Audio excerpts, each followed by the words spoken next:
afternoon, I'm Mai Rodriguez. Today on Newsfeed at noon, the camp of detained former President Rodrigo Duterte seeks the disqualification of 2 ICC judges on his case.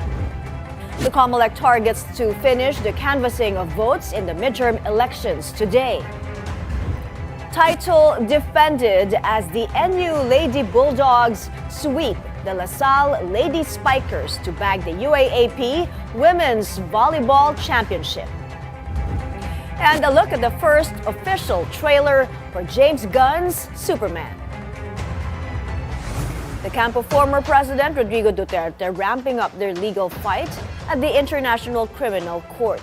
They now seek the disqualification of 2 judges after failing to get them to excuse themselves from the case. Hanati reports. Former President Rodrigo Duterte's defense team formally asks the International Criminal Court to remove 2 judges from his case. For them, their impartiality is now in question. In a filing dated May 12, Duterte's lawyers requested the disqualification of Judge Rene Adelaide Sophie Alapini Gansu and Judge Maria del Socorro Flores Liera from deciding whether the ICC has jurisdiction over Duterte's drug war case. But this is not their first move. Earlier this month, the defense initially invited the 2 judges to excuse themselves from the case. It was quickly rejected by the pretrial chamber and said it can only be the judges themselves who can apply for excusal, and the correct process was to file a formal request before the ICC presidency. Now they have done just that. In their formal motion, Duterte's lawyers argue that the 2 judges already took a firm position on the issue of jurisdiction back in 2021 when they authorized the investigation into the alleged crimes against humanity committed during the drug war, even after the country had withdrawn from the ICC. The defense thinks this previous ruling makes it impossible for the 2 judges to rule objectively on the same issue. Even if there's no proof of actual bias, the Duterte camp believes the appearance of bias is enough to warrant their disqualification under ICC rules. Duterte's legal team asks the ICC to start fresh with new judges who haven't already ruled on whether the court can try Duterte in the first place. The ICC has yet to decide on the request. Hanati, Billionario News Channel. The House prosecution panel in the impeachment trial of Vice President Sara Duterte is adding heavyweights to its lineup. ML Party List first nominee Laila De Lima and incoming Akbayan Representative Chel Jokno confirmed they will join the 11-man prosecution team. This comes after 2 of the prosecutors, Loreto Acharon and Raul Bongalon, lost their election bids. Manila 3rd District Representative and a member of the prosecution panel, Joel Chua, is confident about their chances in the impeachment trial.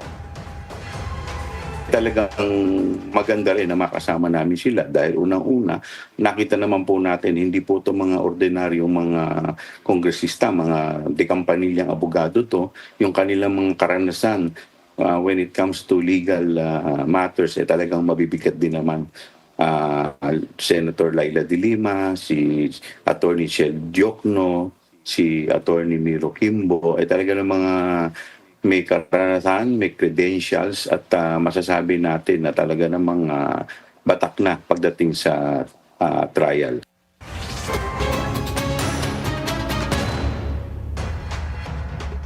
Senate President Cheese Escudero talked about the impeachment trial in a press briefing 4 days after the midterm polls. Hanati joins us now from the Senate for the details.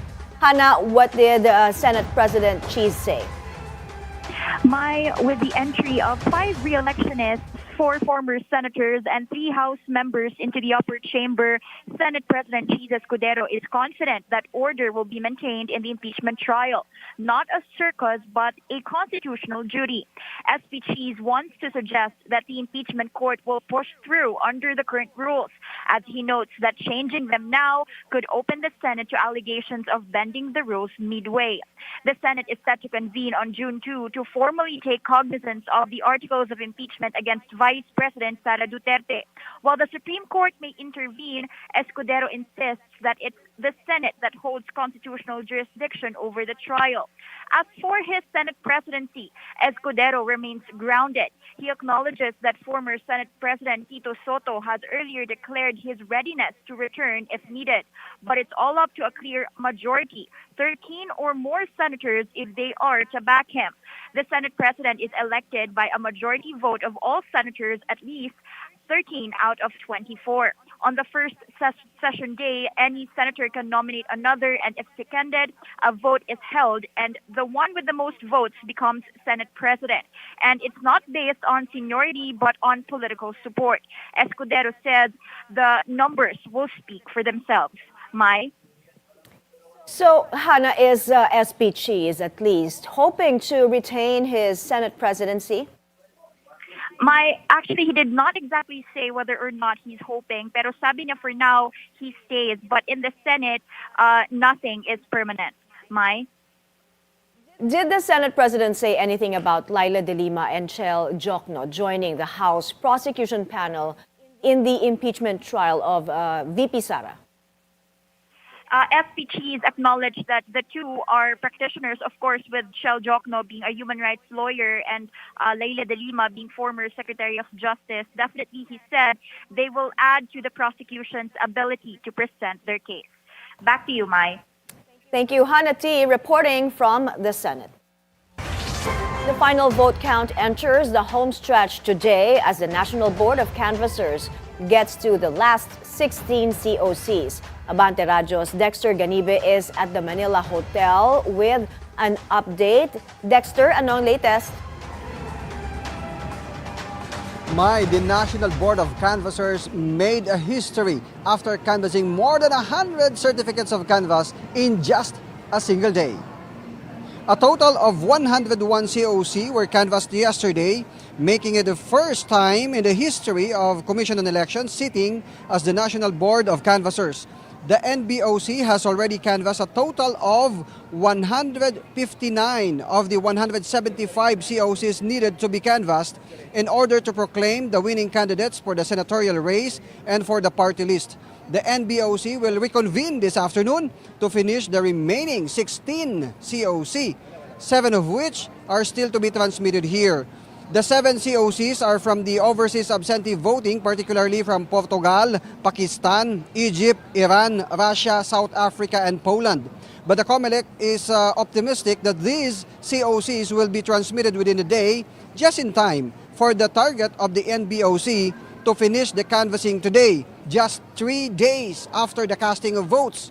COMELEC Chairman George Erwin Garcia made it clear that they are not after making history, but they want the country to move on from the divisive election period.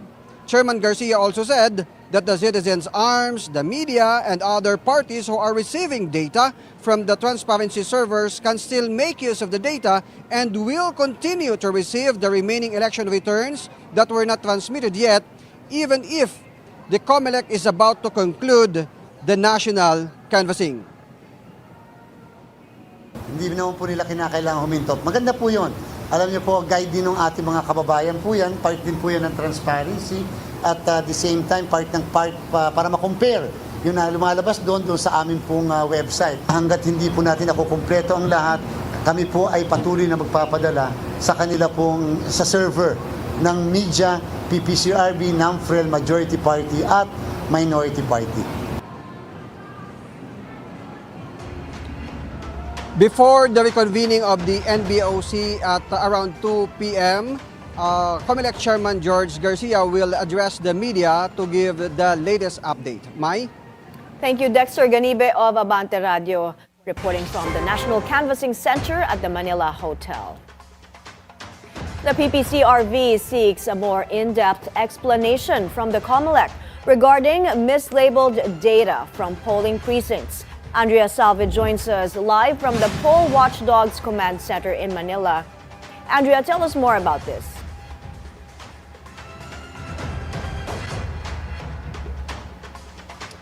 The PPCRV has flagged discrepancies in voting data from the cities of Zamboanga and Dumaguete as seen on the COMELEC website. The concern stems from a mismatch between the number of voters who actually cast their votes and the reported number of ballots cast on May 12. One example cited by the PPCRV involved a polling precinct in Zamboanga City. Records show 992 registered voters with 768 reported to have voted.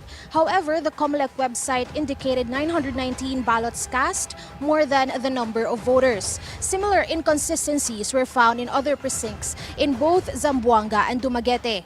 COMELEC has since responded, attributing the discrepancies to mislabeled data. They explained that the figures shown may have come from a different data cell and were incorrectly assigned. The data in question has already been updated on the website, but the PPCRV is still asking for a more thorough explanation from the poll body. PPCRV spokesperson Ana Singson says they want clarity on the source of the original data and why it appeared where it did. She emphasized that the organization refrains from speculation and only seeks to understand the situation in the interest of transparency and respect. While they appreciate COMELEC's responsiveness, the PPCRV hopes for a more detailed answer about the issue. Mai. Andrea, how many election returns has the PPCRV received so far? At present, the PPCRV has received 97.37% of election returns from the transparency server, with more data still missing from the Bangsamoro region, regions 4A and 9. Mai. Thank you, Andrea Salve, reporting live from Manila.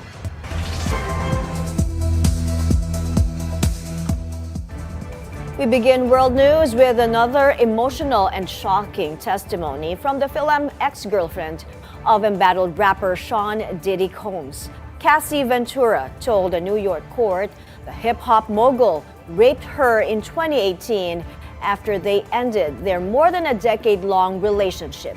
She also said Combs beat her during drug-fueled sex parties known as freak-offs and even threatened to release videos of those sex acts. If you remember, there was a 2016 hotel surveillance video that showed Combs throwing Ventura to the ground and kicking her. Ventura said the video was taken after one of those freak-offs. Combs is facing 5 felony counts of racketeering conspiracy, sex trafficking, and transportation to engage in prostitution. Boeing lands its biggest ever order for aircraft. Qatar Airways has signed a $200 billion deal to purchase up to 210 wide-body jets from the American manufacturer. The deal was signed during U.S. President Donald Trump's visit to Qatar, his second stop after Saudi Arabia on a tour of Gulf states. It's over $200 billion. But 160 in terms of the jets. That's fantastic. So that's a record, Kelly. And congratulations to Boeing. Get those planes out there. Of course, I think after signing these documents, we are going to another level of relationship between Qatar and the United States. So I just wanted to thank you, Mr. President, again for this historic visit. Thank you very much, sir. Trump also attended a state dinner hosted by Qatar's emir. Other high-profile guests include Boeing CEO Kelly Ortberg, FIFA President Gianni Infantino, and the world's richest man, Elon Musk. Pope Leo XIV says he will make every effort for world peace. Leo made that remark in an address to members of the Eastern Catholic churches, some of which are based in conflict-ridden places like Ukraine and Syria. Leo also offered the Vatican as a mediator in global conflicts. Perché questa pace si diffonda. The Holy See is always ready to help bring enemies together, face to face, to talk to one another, so that peoples everywhere may once more find hope and recover the dignity they deserve, the dignity of peace. War is never inevitable. Weapons can and must be silenced, for they do not resolve problems but only increase them. Those who make history are the peacemakers, not those who sow seeds of suffering. Last Monday, the Pope spoke with Ukrainian President Volodymyr Zelensky and offered to facilitate peace talks with Russia. Our tennis-loving Pope meets the sport's top player. Yannick Sinner was invited to the Vatican, becoming one of the first audiences to meet Pope Leo XIV. The Italian athlete presented the new pontiff with one of his tennis rackets. Leo had earlier joked that he didn't want to meet the world number one, at least not behind the net. 2 years ago, then Cardinal Robert Prevost described himself as quite the amateur tennis player. Yannick Sinner is taking part in the Italian Open happening near the Vatican. We're taking a break. Up ahead, Tom Cruise steals the show yet again at the 78th Cannes Film Festival. Entertainment and sports up next. Stay with us.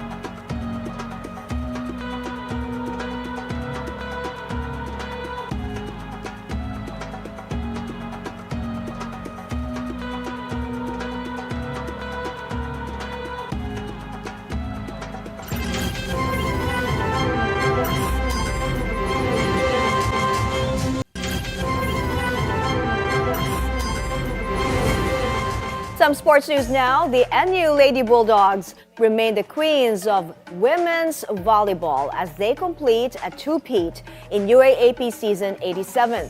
They shut down the DLSU Lady Spikers in Game 2 of the finals at the Mall of Asia Arena in Pasay. Three-time season MVP Micaela Bella Belen saving the best for last for NU with 18 points built on 17 kills and a block. Vange Alinsug and Shaira Hardio were named co-finals MVP. From Pasay to Roma, it's the end of the road for Alex Ayala and Coco Gauff in the women's doubles tournament of the Italian Open. They lost to hometown bets Sara Errani and Jasmine Paolini in 3 pressure-packed sets in the quarterfinals on Wednesday. Gauff, though, is still competing in the singles event to face China's Qinwen Zheng in the semis. A Filipino-American actor is in the country to help aspiring talents level up their craft. Vincent Rodriguez having his 3-day Masterclass series in Makati set to conclude on Sunday, May 18. He's known for his roles in the award-winning TV series Crazy Ex-Girlfriend and as the voice actor of Raiden in the Mortal Kombat 1 video game. On our morning show, It's a Beautiful Day, he tells us why he believes failure is the best teacher. The only way you learn is through failure, because if you're perfect, there's no room for growth. When you fail, you grow. So you can tell me how talented you think I am or how wonderful you see me, you think I am on stage. That's because I was willing to fail, and I did, and I paid for it in money, in blood, sweat, and tears in New York City.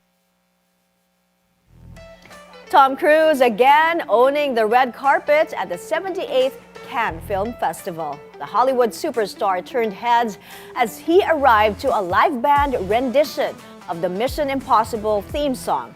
His film, Mission Impossible: The Final Reckoning, the 8th in the movie franchise, earned a 5-minute standing ovation. Expectations had been high for the A-list actor's return to Cannes 3 years after he presented Top Gun: Maverick with a colorful jet flyover. Mission Impossible: The Final Reckoning will hit international theaters next week. Excitement rises for the upcoming sequel to the blockbuster film Wicked. Universal Pictures has released the official movie poster for Wicked for Good. It teases a standoff between Elphaba and Glinda atop opposing cliffs overlooking the yellow brick road. The poster also features a tagline, "You will be changed." Cynthia Erivo plays the role of Elphaba while Ariana Grande portrays Glinda. The sequel set to be released November 21st.